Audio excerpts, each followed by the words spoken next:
Statio ad sanctum Georgium in Velabro, in the shadow of empire. On this Thursday after Ash Wednesday, the Roman Church gathers at San Giorgio in Velabro, in that ancient hollow between the Palatine and the Tiber, where commerce, empire, and pagan ritual once converged. The district itself, the Velabrum, was marshland in antiquity, prone to flooding, edged by the old cattle market of the Forum Boarium, and overshadowed by monuments such as the Arch of Janus. It is here, in the low place, that the Church stations her Lenten pilgrimage. The Missal states, Statio ad sanctum Georgium, not merely at a church dedicated to St. George, but at St. George himself. The station binds the liturgy to a place, and the place to a witness. Before it was a basilica, this site was a diaconia in the late 5th century, a centre of charitable distribution. The Roman Church fed the poor here. The building was functional rather than ornate. Even today, the basilica retains something of that sobriety. A simple brick facade, square clerestory windows, a restrained nave formed by ancient columns reused from earlier structures. This is not one of Rome's triumphalist basilicas. It is not crowned with Renaissance splendour. It is modest.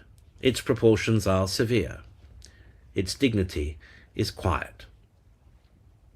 Under Pope Gregory IV in the 9th century, the church was enlarged and substantially rebuilt. Frescoes adorned the interior. A ciborium rose above the altar.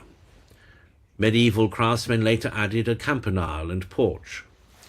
The apse mosaic, traditionally associated with the school of Pietro Cavallini, presents Christ in majesty, flanked by saints, reminding the faithful that heavenly authority stands above every earthly throne.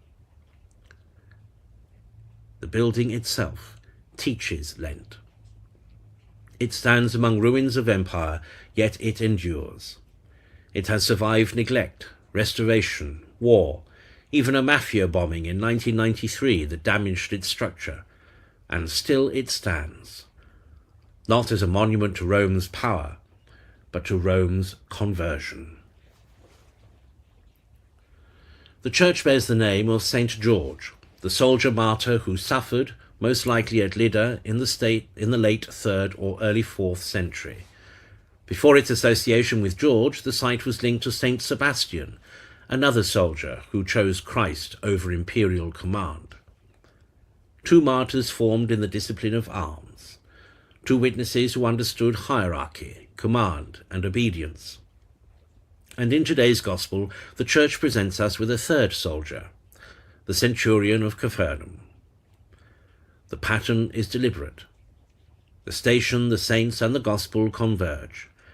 Lent begins under the sign of disciplined fidelity.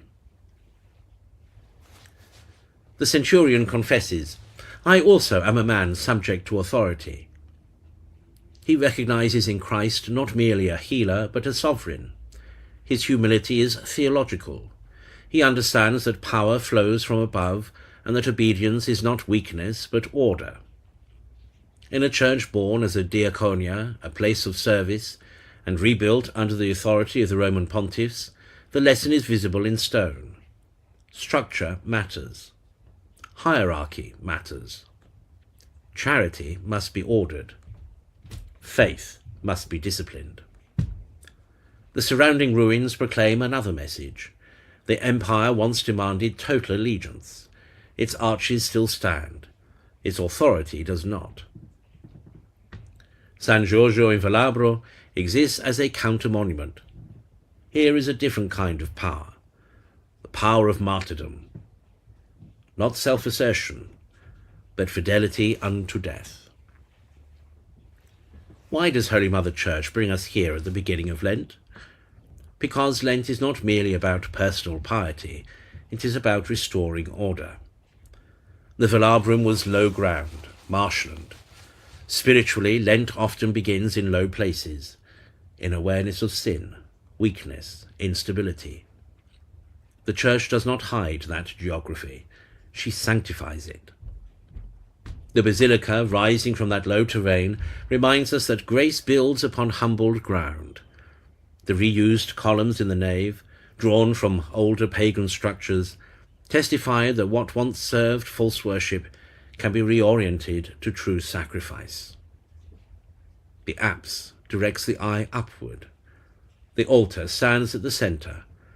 The ciborium shelters the place of sacrifice. Every architectural line moves from earth to heaven. The soldier saints teach us courage. The centurion teaches us humility. The building teaches endurance. Lent forms us as disciplined soldiers of Christ, not violent but ordered, not rebellious but obedient, not self-willed but faithful. In the marshes of Rome, beneath the remnants of empire, the Church proclaims a quiet truth. Earthly power fades. Ordered fidelity endures. The kingdom advances not by domination, but by submission to divine authority. Beloved in Christ, as we make our Lenten pilgrimage, let us set our house in order. Let us learn the discipline of obedience. Let us stand firm amid ruins. For the empire has fallen, the martyr remains, and the Church still gathers at the station.